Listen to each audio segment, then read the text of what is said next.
Consider the acoustic environment you inhabit every day. It is rarely, if ever, truly quiet. There is the persistent, low-frequency hum of refrigerators and computer fans.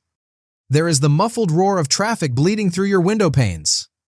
There is the cacophony of notifications, pings, dings, and chimes erupting from the phone in your pocket, each one a tiny, urgent demand for your attention.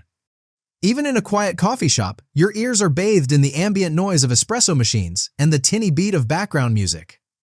We live our lives submerged in a vast, invisible ocean of man-made sound, a state of constant auditory overload where true silence, or even just gentle, natural sound, has become the ultimate luxury. In our journey to reset and reconnect, we have explored the power of sight, touch, smell, and taste. We have grounded ourselves in the earth and calibrated our internal clocks to the Sunday. Now, we must turn to our most vigilant and often most fatigued sense, our hearing. This chapter argues that the antidote to the anxiety-inducing noise of the modern world is not a sterile, empty silence, but a different -2 quality of sound altogether. We will explore the critical distinction between the harsh, synthetic noise of our environment, anthrophony, and the deeply restorative sound of the natural world, biophony and geophony. Why does the gentle drumming of rain on a roof feel so deeply comforting? What is it about the sound of birdsong at dawn that can lift the human spirit in a way no alarm clock ever could? Listening to nature is not a passive activity, it is an active form of neurological therapy. It is a practice that can measurably reduce stress, improve focus, and reconnect our frayed nervous systems to the ancient, healing rhythms of the planet.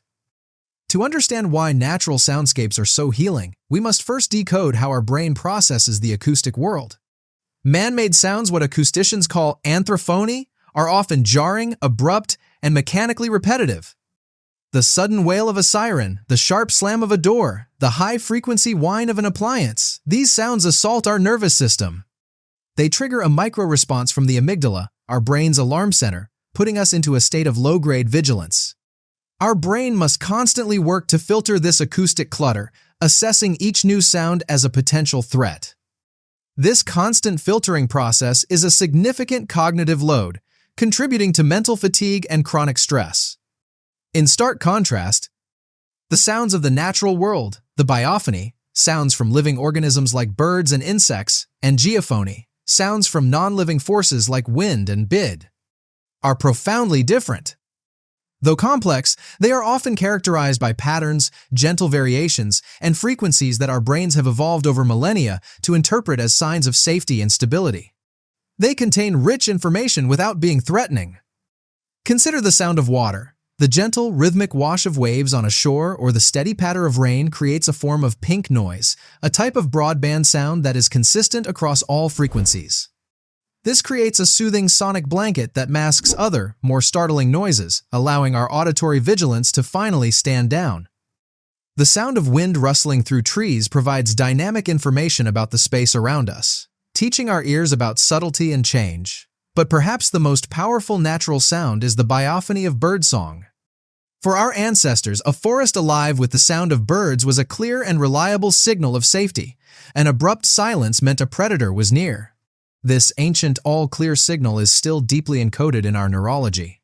Hearing birdsong tells our primal brain, on a subconscious level, that all is well, measurably reducing anxiety and promoting a sense of peace. The true power of this natural therapy, however, is unlocked when we shift from passively hearing to actively listening. This is a form of deep mindful engagement with the world, a meditation practice for the ears. The exercise is simple.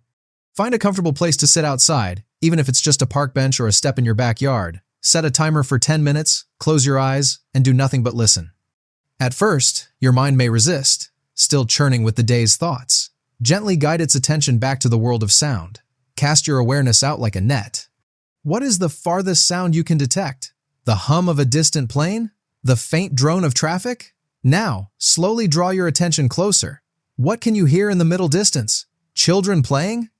A dog barking? Finally, bring your focus to your immediate surroundings. The rustle of your own clothing, the gentle rhythm of your breath, the skittering of an insect on a nearby leaf. Once you have mapped the space, begin to map the texture. What is the highest pitched sound? The lowest? Can you distinguish the different layers of the sonic environment? Listen for the geophony, the sigh of the wind, the creak of a tree branch. Listen for the biophony, the complex call and response of birds. the buzz of a bee. And listen for the anthrophony, the sounds of humanity, noticing how they sit within or intrude upon the natural symphony. This practice yanks your awareness out of the chaotic feedback loop of your own thoughts and anchors it firmly in the present moment. You are training your prefrontal cortex, the seat of focus and executive function, while simultaneously calming the default mode network, the source of so much anxious mind wandering. The antidote to the stressful noise of our modern lives is not a quiet room. It is an intentional immersion in the rich, informative, and healing soundscape of the natural world. Learning to truly listen is learning to calm your own mind. In a world that is constantly screaming for your attention, perhaps the most radical and restorative act of self-care is to simply be still and listen to the gentle whispers of the earth.